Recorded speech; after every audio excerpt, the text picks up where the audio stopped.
Olá, boa noite a todos os amigos, irmãos que nos acompanham pelo canal do Grupo da Fraternidade Espírita, irmão Rogério Cláudio, na nossa noite de encontro com o Evangelho que acontece no nosso lar, né? Que possamos então unidos aí em vibrações, em pensamentos, em sentimentos, refletirmos sobre a verdade, sobre a vida aqui do Cristo quando encarnado entre nós.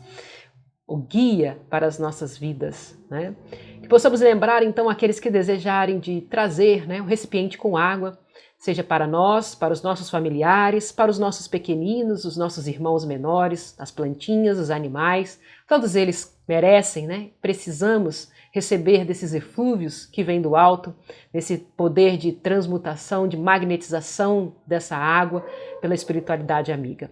Então vamos iniciar o nosso momento com o livro do nosso irmão Carlos Torres Pastorino, para ir já ajustando a nossa frequência à espiritualidade maior. Vamos abrir aqui de forma aleatória. 163. Mantenha seu equilíbrio. O equilíbrio depende da serenidade da mente. Jamais se aborreça nem se exalte. Não ligue importância às coisas passageiras que lhe vêm de fora. Não se impressione com o que os outros dizem. Siga a conduta ditada por sua consciência e não perca o seu equilíbrio. Caminhe para frente, alegre e certo de que há de vencer, por maiores que sejam as dificuldades do caminho. Que possamos buscar esse equilíbrio dentro de nós, para que possamos descobrir, expressar essa consciência, esse eu divino, esse eu superior, aqui nesse momento, refletindo sobre o caminho, a verdade e a vida. Obrigada, Mestre Jesus, obrigada, Pai, obrigada por esta misericórdia que nos concede a estarmos juntos, para trilharmos, para redescobrirmos quem verdadeiramente somos e trilharmos os melhores caminhos. Abençoa o nosso desejo de melhora, de evolução, de aprendizado, de aprimoramento. Agradecemos a presença dos benfeitores e de todos os amigos que se reúnem conosco nesse momento para ouvir a palavra, para refletir sobre a vida do Divino Mestre Jesus, dos seus ensinamentos descortinados, tirado da alegoria pelos Espíritos, pela doutrina dos Espíritos. Obrigada, Senhor, por este Consolador que nos foi enviado. Que possamos seguir na noite de hoje com as consciências tranquilas e serenas para absorvermos os ensinamentos que hoje iremos refletir. Que assim seja, Senhor. Graças a Deus. Vamos então abrir o nosso Evangelho segundo o Espiritismo, de forma aleatória. Vamos ver o que a noite, né, nos revela, nos traz para a reflexão. Opa! Fora da caridade não há salvação. Exatamente no capítulo 15. Primeiro item. O de que precisa o espírito para ser salvo. Vamos refletir sobre a parábola do bom samaritano, né? Quando Jesus falava, conhecereis a verdade vos libertará, né? Fora da caridade não há salvação. Que verdade é essa, senão a lei do amor em ação. Fora dela não há salvação. Bem, então vamos ler aqui a parábola do bom samaritano, que é bem extensa, né? Quem desejar depois leia lá no primeiro item. Mas vamos ler as instruções dos Espíritos para que possamos ir, né, direto à explicação, para que possamos ver com outros olhos o que tem por detrás daquele ensinamento de Jesus quando contou sobre essa parábola do bom samaritano, né? Quem é o nosso próximo, né? Quem foi o próximo daquele irmão que lá parou para auxiliar. Então, no item 3, ele vai falar: toda a moral de Jesus se resume na caridade e na humildade, isto é, nas duas virtudes contrárias a quem? As nossas maiores chagas, como os Espíritos disseram a Allan Kardec. Qual é a maior chaga do ser humano aqui, né, nesse estágio encarnado na Terra? O egoísmo e o orgulho. Esse eu, esse ego externo, essa força que nos move ainda. Então ele diz, em todos os seus ensinos, ele aponta essas duas virtudes como as que conduzem à eterna felicidade. Ora, Jesus já nos alerta, só existe um caminho para essa felicidade, vamos dizer, completa, né, pura, só os espíritos puros a conhecem. Nós conhecemos a felicidade que nos é possível na maturidade e no desenvolvimento que nós estamos nesse momento.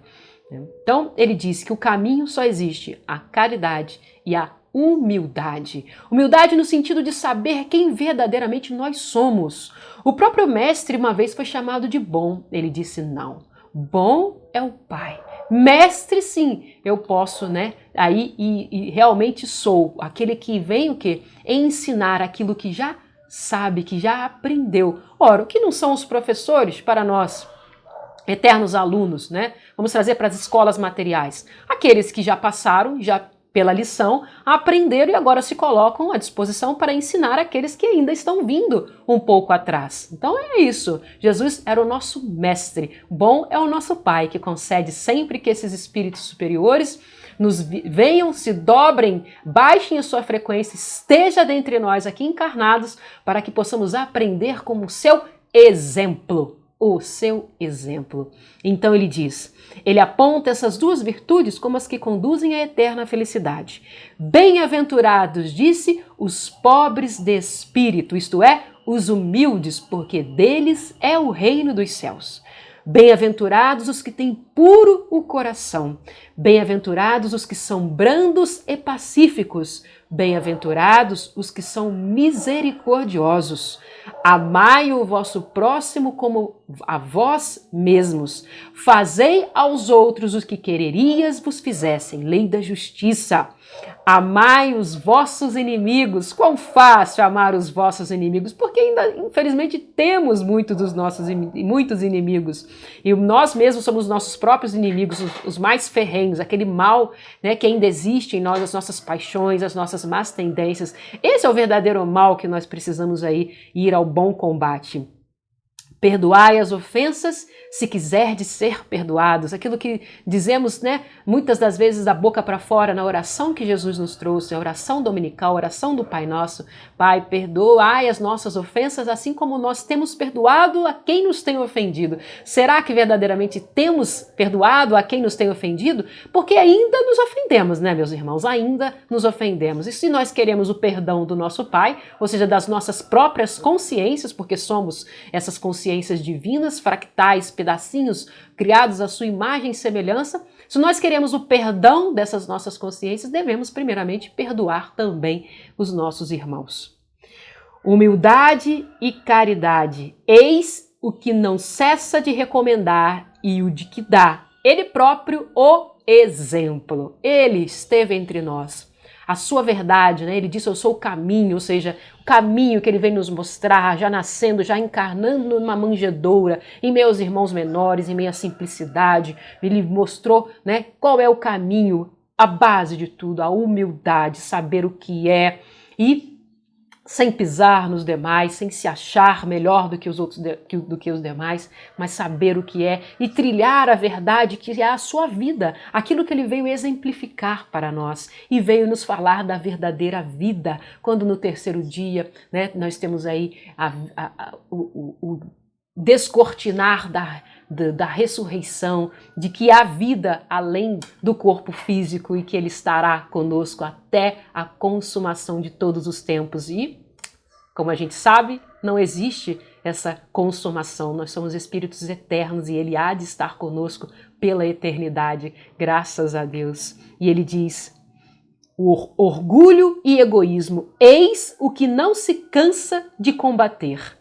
E não se limita a recomendar a caridade, põe-na claramente e em termos explícitos como condição absoluta da felicidade futura. Podemos trazer como a felicidade também do momento presente. Uma coisa que nós não podemos deixar de relembrar. Como entendia Jesus a caridade?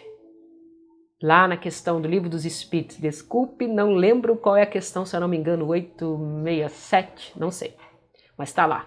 Como entendia Jesus a verdadeira caridade? Senão no exercício e na prática dessa vivência, dessa reunião de espíritos de todas as naturezas que aqui nós temos. A prática da benevolência para com todos, indulgência para as imperfeições dos outros e perdão de todas as ofensas. Eis o convite que Jesus nos traz para que possamos garantir a felicidade. Né? Tem também uma pergunta: o que consiste? Existe uma felicidade comum a todos os espíritos? E aí a espiritualidade responde: no que concerne a felicidade material, é a posse daquilo que nos é necessário. Será que na nossa ambição, na nossa vaidade, no nosso egoísmo, no nosso orgulho, entendemos o que nos é necessário? E como a felicidade da parte da consciência espiritual, a paz das nossas consciências, senão no dever cumprido. Então é nessa prática da caridade, neste servir a ser servido, é que encontraremos essa nossa salvação ou a nossa resolução, esse nosso expressar de consciência divina que somos. Vamos agradecendo então pelo ensinamento da noite de hoje, pela reflexão da noite de hoje, nos lembrando a parábola do bom samaritano. Vá lá, relembre dessa linda história contada por Jesus e possamos agradecer a espiritualidade amiga que nos cerca, que nos conduz, que nos ampara. Obrigada, Pai, obrigada, Mestre, obrigada a todos vocês. Que possamos juntos trilhar nesse caminho de luz. Que Jesus seja o nosso sol a irradiar incessantemente, incansavelmente em nossas consciências, para despertar em nós essa vontade de aquebrantar as nossas cascas e que essa semente latente possa crescer e dar bons frutos. Que sejamos instrumentos do Pai para com todos nós. Obrigada, Senhor, e pedimos que toda a espiritualidade possa trazer dessas energias, desse fluido que nos circunda, trazer das energias da criação, os eflúvios necessários para que sejam depositados nessas águas, que essas águas sejam magnetizadas, sejam e aí transmutadas nas energias benfazejas para as necessidades de todos os nossos corpos, em todas as vibrações, em todas as dimensões. Obrigada, Senhor, por tamanho amparo, que sejamos dignos de tanta misericórdia, que possamos trabalhar contigo em nossa melhora e a nossa melhora reflita na melhora de todos. Fiquem conosco hoje e sempre. Abençoa o nosso desejo de buscar, de evoluir, de nos aprimorar, de nos salvarmos. Obrigada, obrigada, obrigada. Que assim seja, até breve e até o próximo encontro do Evangelho no Lar. Fiquem com Deus.